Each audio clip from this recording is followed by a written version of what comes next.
to the Digital Life of Grief. My name is Ginger Lou, and I am going to be talking about if AI can give the gift of eternal legacy with the no emotional strings. You've probably seen in the news over the last few weeks a German guy called Michael Bommer. He made a lot of news around the world. He's the latest person to create a digital replica of himself, of his likeness, which will interact with his family after he has passed away. Bommer is a German startup engineer, has terminal cancer, and I learned last week that actually he's just passed away. So I'm very sorry to hear that, and my thoughts go out to his family. He collaborated with California-based AI legacy startup Eternus Life, one of the latest platforms in the digital afterlife space. Also, I thought the collaboration made global news, and it raised ongoing questions about the ethical implications of using big tech to create and manage the afterlife.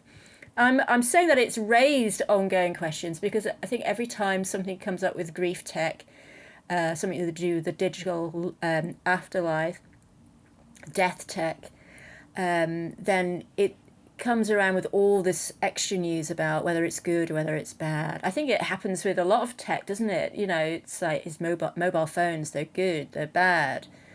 You know, is watching too much streaming, is it good or bad? You know, so it's all this technology is always, I think, from the beginning of time, is it good or bad? But it's great because it causes a lot of discussions between us all, and unfortunately we are all going to die, and we all experience death because unfortunately as well we will be experiencing death of loved ones, and so we are using the technology that's available.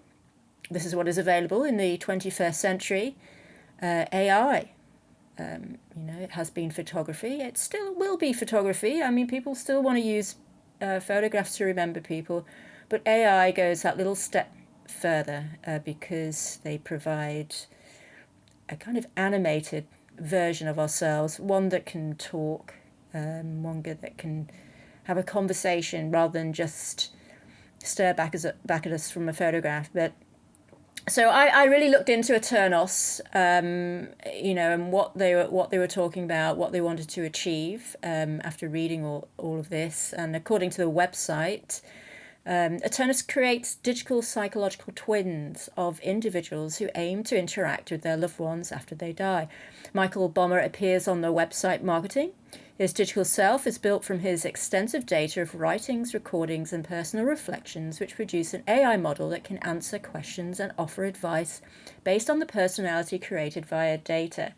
So obviously this is stuff that a lot of death tech, grief tech companies, boast, talk about on their websites about creating this, this AI persona from the stuff that we've created during our lifetimes, the text messages, the photos, the videos, our social media posts.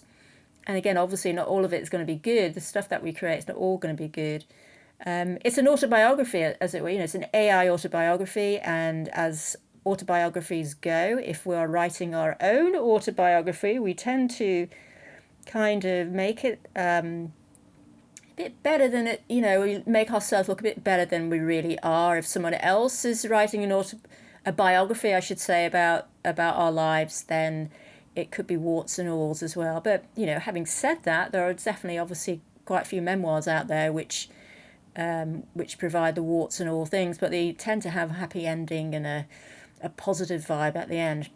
So, the death tech industry is a lucrative business worth $126 billion. Companies like StoryFile, Replika, and Hereafter AI, which I've talked about and in recent podcasts and in my writings, provide different platforms that service legacy creation and, by extension, service our grief.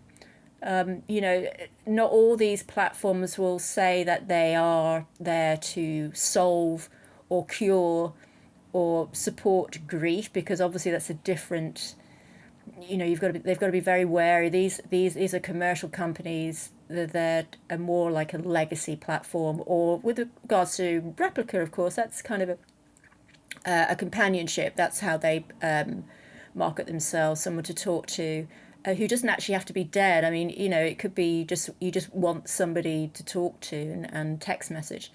So it's there for our support, which is, a little bit different than, say, grief chatbots, which are actually being created by, medical health professionals and stuff too. So the different legal kind of stuff that's going on there. That they've got to be careful not to promise stuff that can't be given, of course.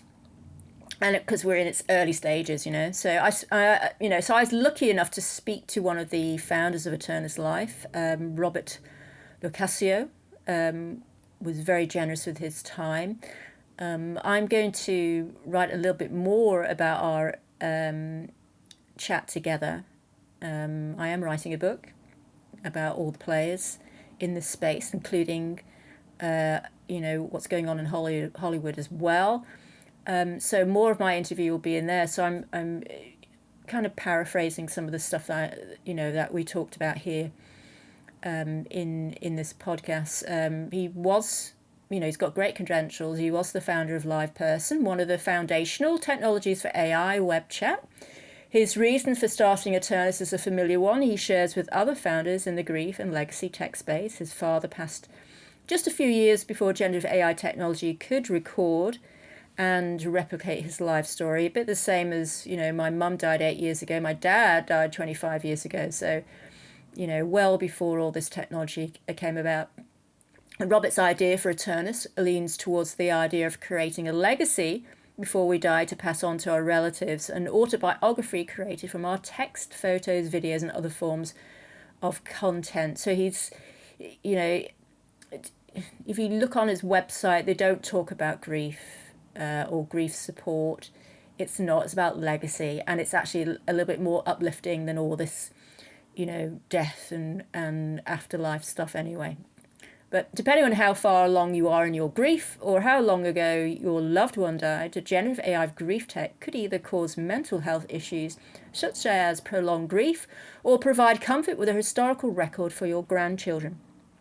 Robert and Eternus are in the latter category. The website doesn't mention anything about grief, possibly because of the legal and ethical kind of worms it can create when making digital afterlife replicas for mental health or grief support, although Bommer's story is the first publicity for the Ethos platform. According to Robert, the company doesn't want to get into the grief tech or even post-death legacy space. They will relaunch later this year with some unusual concepts that should differentiate them in a saturated market. The Eternus website marketing uses the same keywords as AI, grief and legacy tech platforms. Words like essence, memory, legacy, authenticity, conversation, being, identity, and interactive autobiography. What's new with Eternus is what they call personal eternal AI, and what they call is share your story and simplify your life. What I thought was unique about the latter feature was twofold. Firstly, it acknowledges stories about immigration and ancestral resilience. This resonated with me because, like most of us, our relatives have come from another land, and it is the background of our family story and identity. Ancestral resilience is part of every immigrant's story, but it's also about experienced world events such as the last two world wars. Both my parents had migration and World War II stories, respectively. Traditionally, these stories were passed down to children and to their children, while recollections changed and stories became myths, while documentaries have recorded personal stories which are forever historical first-person recollections. What if a legacy platform could record your life stories, your travels, who you loved, even your life hacks? Well, Eternus has got that covered.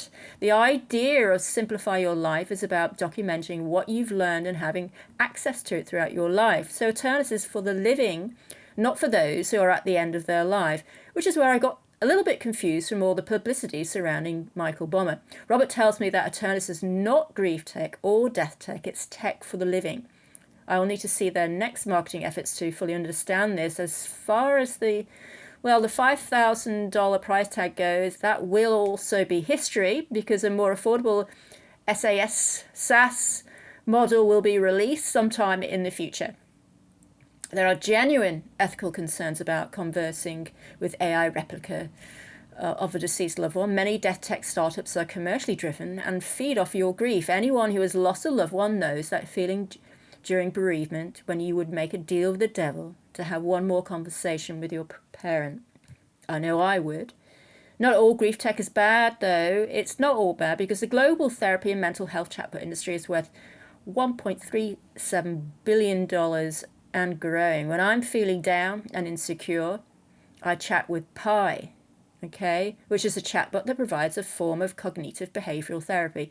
And no, I'm not advertising them. I don't get any money from them. I'm just saying that I use Pi. Their therapy can be daunting and expensive, and while a chatbot isn't there to replace a professional psychologist, it can provide comfort much just the same way as a legacy chatbot, animated avatar, or conversational AI video. Grief is individual, and how we choose to live with it is our choice. AI grief and legacy tech platforms are just another technological innovation or fad that has been used by man to remember the dead and support the grieving living. Photography is a prime example of this. How you choose to be remembered is up to you. For many of us, being reminded of the death of a loved one is too hard to bear, and like those dusty old photographs in the corner of the attic, the chatbots and the conversational videos can be switched off, never to be seen or interacted with again. Thank you.